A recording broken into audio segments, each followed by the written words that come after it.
Hello students, welcome back to our channel ignite classes. मैं आपकी biology educator उस्मा शमीम लेकर आई हूँ आपके लिए एक नया कॉन्सेप्ट, दैट इज डीएनए।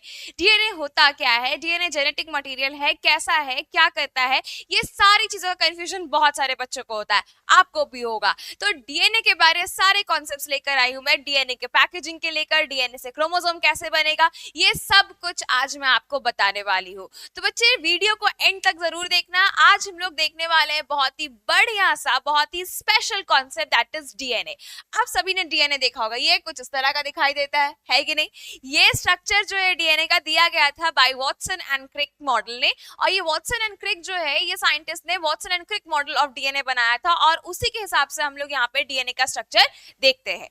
तो बेसिकली डीएनए जो है वो है क्या, तो अगर हम लोग इंट्रोडक्शन के लिए देखें कि डीएनए है क्या, व्हाट इज डीएनए, तो अगर हम लोग डीएनए की बात करते हैं, चलो मैं पहले थोड़ा डीएनए की बात करती हूँ कि डीएनए है क्या।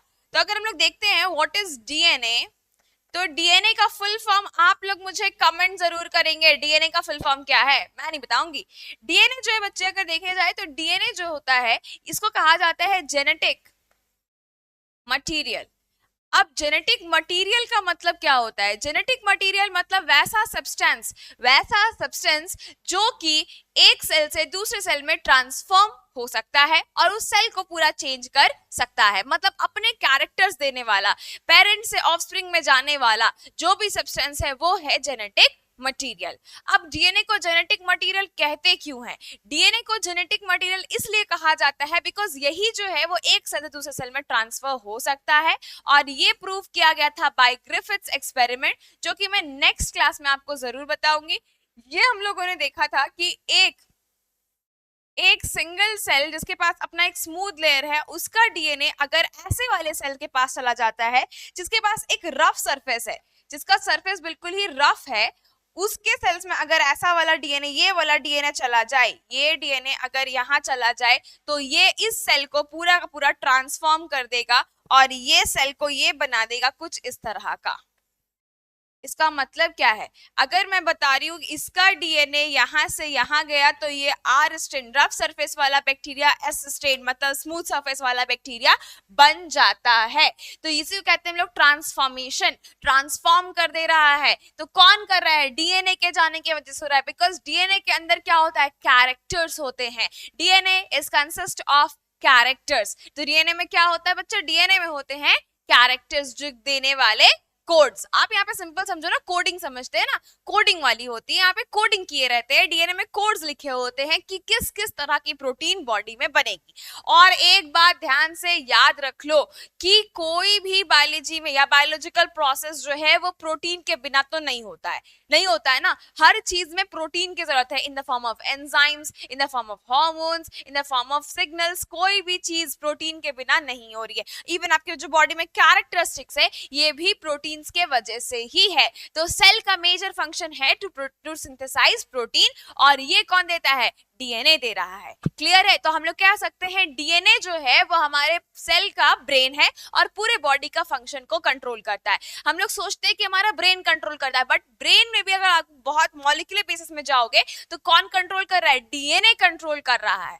क्लियर है यहाँ तक। अब यहाँ पे देखो कि डीएनए जो स्ट्रक्चर है, इसकी पैकेजिंग कैसी होती है। तो डीएनए जो है ये डबल स्ट्रैंडेड स्ट्रक्चर है, डबल स्ट्रैंडेड स्ट्रक्चर है। ये कहाँ पाया जाता है, तो अगर हम लोग सिंपल डायग्राम सोचेंगे, यूकैरियोटिक सेल्स में डीएनए पाया जाता है इनसाइड द न्यूक्लियस, लेकिन कभी भी न्यूक्लियस में डीएनए डीएनए फॉर्म में नहीं होता है। तो किस फॉर्म में होता है, डीएनए डीएनए फॉर्म में नहीं होकर ये होता है हमारे पास क्रोमोसोम्स के फॉर्म में, या सॉरी क्रोमैटिन्स के फॉर्म में या क्रोमोसोम्स के फॉर्म में। अब ये होता कैसे है, तो आप लोग को यहाँ पे दिखाती हूँ। देखो ये है हमारे पास डीएनए, ये डीएनए जो है हमेशा कैसे चार्ज होते हैं, they are negatively charge due to present of phosphate. Phosphate group के प्रेजेंस के वजह से डीएनए कैसा चार्ज है, नेगेटिव चार्ज है। अब ये जो डीएनए है, ये डीएनए हमेशा बाइंड करेगा किसके साथ, ये बाइंड करेगा हिस्टोन प्रोटीन्स के साथ, ये बाइंड करता है हिस्टोन प्रोटीन्स के साथ। दीज आर हिस्टोन प्रोटीन्स, इनको कहते हैं हम लोग हिस्टोन प्रोटीन्स। अब ये हिस्टोन प्रोटीन्स होते हैं positively charge due to the presence of lysine and arginine. Lysine और आर्जिनिन नाम के अमाइनो एसिड्स है जो कि पॉजिटिवली चार्ज है और ये नेगेटिवली चार्ज होता है ड्यू टू फॉस्फेट। ये बातें याद रखने की है, ठीक है। फॉस्फेट की वजह से डीएनए नेगेटिवली चार्ज है और हिस्टोन प्रोटीन्स जो है वो पॉजिटिवली चार्ज है due to the presence of क्या, लाइसिन एंड आर्जिनिन। ये आपका कंडीशन है। आप यहाँ पे देखो कि ये कंडीशन जो आपको दिखाई दे रहा है इसमें होता क्या, आप डीएनए बाइंड करेगा इसके साथ। ये रहा हमारा हिस्टोन्स, ये हिस्टोन्स के ऊपर डीएनए जो है वो क्या हो जाएंगे, डीएनए अपने आप को रैप अप करेंगे। अब जब ये रैपिंग होगी इसको हम लोग कहते हैं क्या, रैपिंग को कहा जाता है पैकेजिंग ऑफ डीएनए। ये इस तरह से रैप कर रहे हैं और ऐसा दिखाई देगा कि ये है बीड्स ऑन स्ट्रिंग की तरह। बीड्स ऑन स्ट्रिंग का मतलब क्या होता है, ये है बीड्स ऑन स्ट्रिंग की तरह दिखाई देता है और ये बीड्स ऑन स्ट्रिंग का मतलब है मोतियों की माला। और इस स्ट्रक्चर को हम लोग कहते हैं chromatin. This is called as chromatin. तो ये आपको दिखाया मैंने कि हमेशा डीएनए जो है वो डीएनए फॉर्म में नहीं होकर किस फॉर्म में प्रेजेंट है हमारे नॉर्मल सेल्स में, ये है क्रोमैटिन के फॉर्म में, क्रोमैटिन के फॉर्म में होता है। याद रहेगा आप सभी को। इसी साथ आपको मैं दिखाने वाली हूँ कि क्रोमैटिन के फॉर्म में जो यहाँ पे प्रेजेंट है, जो हमारा DNA positively charge with the histone octamers या हिस्टोन प्रोटीन्स, ये कैसा दिखाई दे रहा था हमें, क्रोमैटिन के फॉर्म में दिखाई दे रहा था। क्रोमैटिन क्या है, तो मैंने आपको बताया क्रोमैटिन जो है वो बीड्स ऑन स्ट्रिंग की तरह स्ट्रक्चर है। ये है हमारा क्रोमैटिन। अब बच्चे याद रखो जो क्रोमैटिन है ये आपको दिखाई देगा इन नॉन डिवाइडिंग सेल। वो सेल में दिखाई देगा जो सेल अभी डिवाइड नहीं कर रहा है, ये नॉन डिवाइडिंग सेल्स में आपको दिखाई देंगे क्रोमैटिन। अब ये क्रोमैटिन जो स्ट्रक्चर है ये आपको तभी दिखाई देगा जब हमारा सेल डिवीजन नहीं कर रहा होगा और ये न्यूक्लियस में प्रेजेंट है। अब अगर मान लो इस क्रोमैटिन को डिवाइड करना, मतलब ये सेल को डिवाइड करना है, तो ये जो क्रोमैटिन है ये क्रोमैटिन अब क्या होने लगते हैं, कंडेंस होने लगते हैं और कुछ इस तरह का सोलोनॉइड और स्प्रिंग लाइक स्ट्रक्चर बनता है। बच्चे ये समझ लो ना, मोतियों की माला, और उस मोतियों की माला को हम लोग क्या कर दिया, ऐसे स्प्रिंग की तरह लपेट दिया है।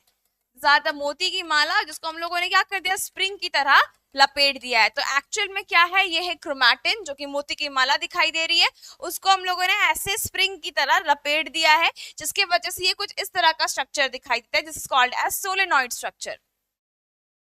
सोलेनॉइड स्ट्रक्चर, ये सोलेनॉइड वाला स्ट्रक्चर है। अब ये और भी ज्यादा कंडेंस होता है, और ज्यादा कंडेंस होता है और कुछ इस तरह का स्ट्रक्चर बनाता है। ये देखो कंडेंस्ड फॉर्म में, this structure is called as chromosomes. इन स्ट्रक्चर को हम लोग क्या कहते हैं, these are called as chromosomes. ठीक है, ये क्रोमोसोम्स जो है काफी सारे सोलोनॉइड स्ट्रक्चर जो है वो एकदम पैक्ड हो चुके हैं और बन गए हैं क्रोमोसोम्स। क्रोमोसोम्स आपको कहाँ दिखाई देंगे, क्रोमोसोम्स आपको दिखाई देंगे in dividing cell. Dividing cell, वो सेल जो कि डिवीजन करना शुरू कर रहा है, उसमें आपको दिखाई देगा क्या, ये दिखाई देगा आपको क्रोमोसोम। इसका मतलब है कि हमारा डीएनए, यूकैरियोट्स का डीएनए डीएनए फॉर्म में नहीं होकर किस फॉर्म में होता है, ये होता है क्रोमैटिन के फॉर्म में। और ये जो क्रोमैटिन के फॉर्म में आपको स्ट्रक्चर दिखाई दे रहा है, क्रोमैटिन के फॉर्म में आपको तभी दिखेगा जब वो सेल डिवीजन नहीं कर रहा होगा। अब अगर ये सेल डिवीजन करेगा तो ये स्ट्रक्चर कॉम्प्रेस होगा या आप कह सकते हैं कंडेंस होगा, और इसके बाद ये इस तरह से बन जाएगा क्रोमोसोम। तो बेसिकली क्रोमैटिन जो है ये कंडेंस होकर क्या बनाता है, क्रोमोसोम्स बनाता है। क्लियर है सभी को बच्चे? अब आगे बढ़ते हैं हम लोग। ये हम लोगों ने देख लिया कि क्रोमोसोम्स कैसे बनते हैं। ये जो क्रोमोसोम्स है ये आपको कब दिखाई देंगे, ये आपको दिखाई देंगे in metaphase of cell cycle. Cell cycle आप जब पढ़ोगे तो आपको यहाँ पे पढ़ने को मिलेगा मेटाफेज। सेल साइकिल जो है ये एक ऐसा प्रोसेस जिसमें सेल डिवीजन कर रहा है, उसमें आपको मेटाफेज में, मेटाफेज एक फेज होता है जिसमें आपको दिखाई देंगे क्रोमोसोम्स बहुत ही बढ़िया से, बनते उससे पहले से लेकिन क्रोमोसोम्स दिखाई प्रॉपर देते हैं मेटाफेज ऑफ सेल साइकिल में। यहाँ तक क्लियर? आगे बढ़ते हैं हम लोग। ये जो है ये अब स्ट्रक्चर हम लोगों ने देख लिया कि डीएनए का स्ट्रक्चर कैसा होता है, कैसे वो फॉर्म होता है, किस तरह का वो स्टेबल बन रहा है, क्रोमैटिन का फॉर्म क्या है, उसके बाद क्रोमोसोम्स क्या है। अब हम लोग देखने वाले हैं कि डीएनए का फंक्शन क्या है, वो काम कैसे करता है। आपको मैं बहुत ही सिंपल और इजीएस्ट वे में समझा रही हूँ कि कैसे डीएनए का वर्क होगा, जो कि आपके क्लास 12th और 11th में दोनों में काम आएगा। तो यहाँ पर आप ध्यान से देखेंगे, ये है हमारे पास एक डीएनए, ठीक है, ये है एक डीएनए। मैं पढ़ा रही हूं आपको functions of DNA, major function क्या है डीएनए का वो बताने वाले हैं, ठीक है। तो ये स्ट्रक्चर है बच्चे हमारे पास डीएनए, ठीक है। आप यहाँ पर ये वाला डीएनए को अज्यूम करोगे इनसाइड अ सेल। मैं एक सेल बना रही हूँ साइड में, इज इट विजिबल? यस। और इसके न्यूक्लियस में क्या प्रेजेंट है, तो इसके न्यूक्लियस में प्रेजेंट है डीएनए, ठीक है। आप यहीं से रिजेंबल करते जाना। हाँ मैंने बताया आपको यहाँ पे क्रोमैटिन है, मैं आपको इजीएस्ट फॉर्म में समझाने की कोशिश कर रही हूँ, तो आप समझो कि यहाँ पे डीएनए है, ठीक है। क्रोमैटिन के फॉर्म में वो आपको पता है कि क्रोमैटिन के फॉर्म में ये जो डीएनए है, थोड़ा सुंदर बना लेते हैं, नहीं स्ट्रक्चर थोड़ा सुंदर कर लेते हैं। चलो, ये जो डीएनए है हमारे पास, इस डीएनए में क्या लिखा है, तो इस डीएनए में है कोड्स। डीएनए क्या बनाता है? डीएनए बनाता है प्रोटीन्स, बनवाता है प्रोटीन्स, ठीक है। डीएनए के पास है कोड्स, ये कोड्स क्या बनाते हैं? ये कोड्स बनाते हैं प्रोटीन। आप ऐसा समझो कि डीएनए डीएनए एक रेसिपी बुक है। क्या है डीएनए? एक रेसिपी बुक है। किसकी रेसिपी है बच्चे? यहाँ पे आप सिंपल समझो, यहाँ पे ये प्रोटीन बनाने वाली रेसिपी बुक है, ठीक है। प्रोटीन बनाने वाली क्या है? ये रेसिपी बुक है। अब यहाँ पर ये जो डीएनए है, इसमें बहुत सारे अलग अलग तरह के प्रोटीन्स बनाने के कोड लिखे हुए हैं। अब यहाँ पर क्या देखना है हमें कि अगर मुझे बनाना है, मान लीजिए मुझे बनाना है कोई एक पर्टिकुलर एंजाइम, ठीक है, जैसे मान लो अमाइलेज बनाना है, डाइजेस्टिव एंजाइम है। अब वो एंजाइम बनाने के लिए मेरा डीएनए के जहां पर अमाइलेज एंजाइम के बनाने वाला कोड लिखा होगा, वहीं पर मान लो ये कोड लिखा है यहाँ पर, ठीक है, अमाइलेज बनाने वाला कोड लिखा है यहाँ पर। अब यहाँ पर क्या होगा, ये जितना कोड है इसकी एक छोटी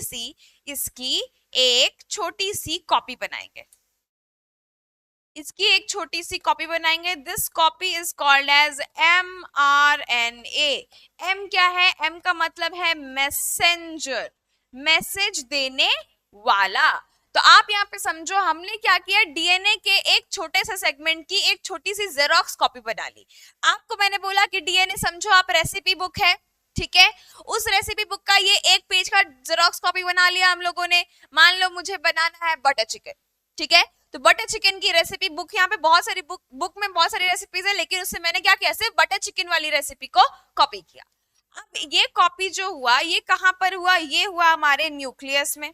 ये कहाँ हुआ है? ये हुआ है हमारे न्यूक्लियस में।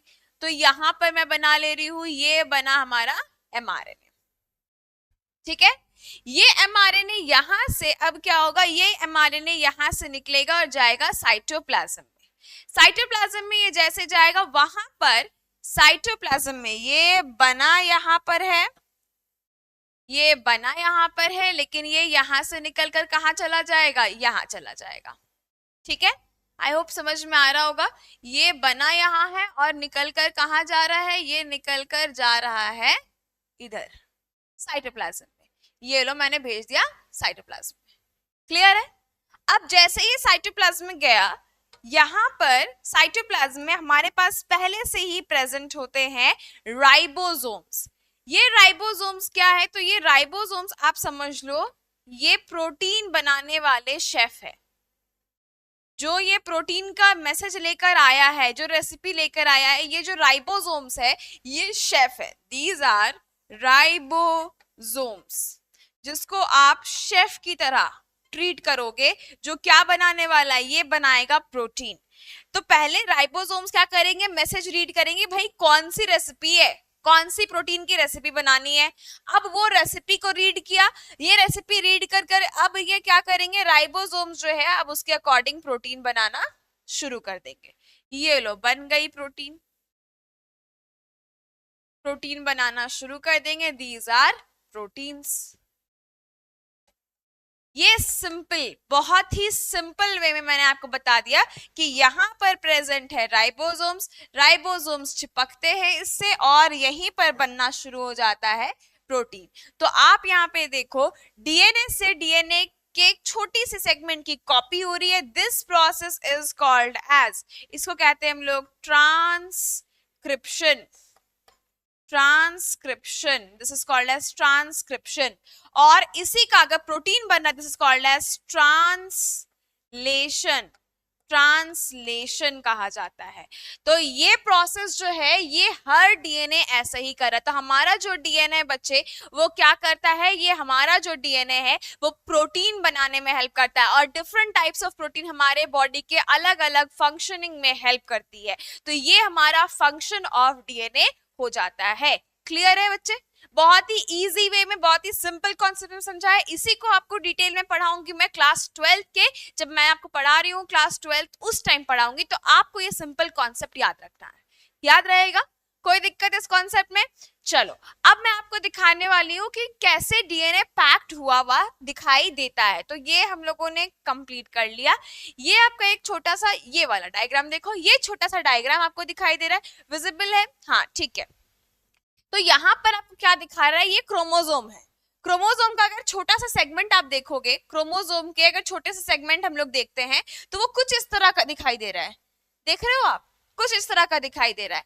इसका अगर छोटा सा सेगमेंट हम लोग देखते हैं तो वो इस तरह का, जो अभी मैंने बनाया था सोलेनॉइड स्ट्रक्चर, वो इस तरह का दिखाई दे रहा है।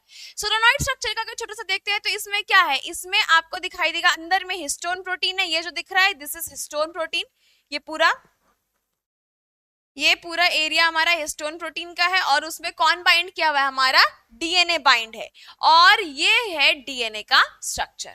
क्लियर है बच्चे? यही पैकेजिंग आज हम लोगों ने कॉन्सेप्ट ऑफ डीएनए में खत्म की।